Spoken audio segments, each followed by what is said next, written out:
छेना बेना डोला के खाइब हो, डर के करा से बा। छेना बेना डोला के खाइब हो, डर के करा से बा। एक में डर बाटे सास जी के बेटा से, एक में डर बाटे सास जी के बेटा से।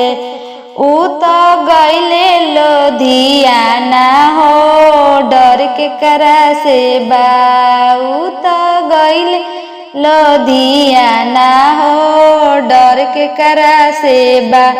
छेना बेना डोला के खाइब हो, डर के करा से बा।